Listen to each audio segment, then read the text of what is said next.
Greetings.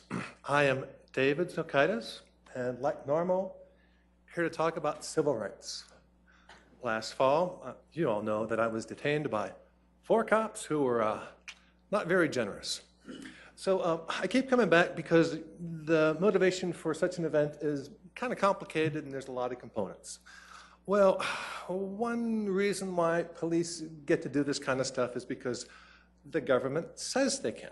So I've filed complaints with city government and state government and federal government, and pretty much just want me to go away and never come back. No response.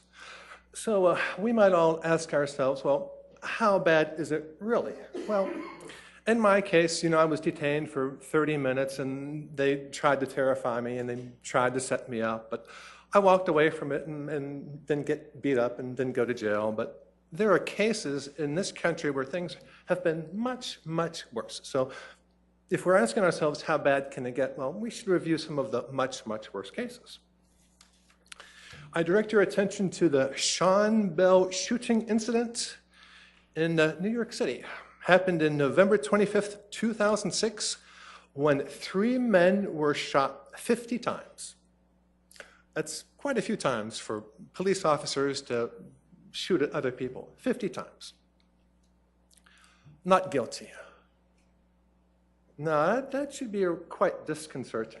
50 bullets are fired, nobody goes to jail. They go to the morgue, but not to the jail. So here's another case. This was in 2012. Timothy Russell and Malissa Williams were shot 137 times. Almost unfathomable. How can you put that many bullets into a couple of people? One of the officers apparently fired his gun 49 times, and he was so interested in killing people that he got excited enough to jump up on the hood of the car and fire 15 more bullets. And these guys were all, found not guilty. So if you want to know how bad it can get, well, I think that's how bad it can get. It's not that bad here, but it gets pretty bad. And then, of course, the question is, well, why really? Okay, so we know that police can get away with murder. I mean, we're not even being facetious or sarcastic, that police can get away with murder. But the question is, who does that benefit, and why does it occur? So we're going to keep digging until we try to get some of the answers. But for a little bit of civic background, I'm going to read you a quote taken from the Nuremberg trials. Of course the people don't want war, but after all, it is the leaders of the country who determine the policy, and it is always a simple matter to drag the people along, whether it's democracy, a fascist dictatorship, or a parliament, or a communist dictatorship. Voice or no voice, the people can always be brought to the bidding of the leaders. That is easy. All you have to do is tell them they are being attacked and denounce the pacifists for lack of patriotism. So, if we got that kind of stuff going on in our country, then this whole scenario starts to make a little more sense. Well, police are in control, and if you don't like it, well, good luck to you.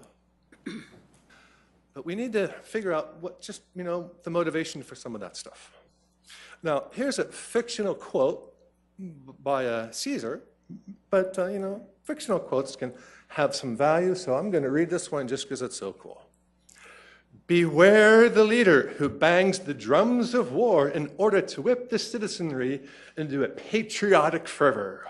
For patriotism is indeed a double-edged sword.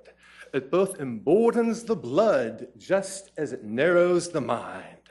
And when the drums of war have reached a fever pitch, and the blood boils with hate, and the mind has closed, the leader will have no need to seize the rights of the citizens. Rather, the citizens, infused with fear and blinded by patriotism, will offer up all of their rights unto the leader and gladly do so. How do I know? For this is what I have done, and I am Caesar.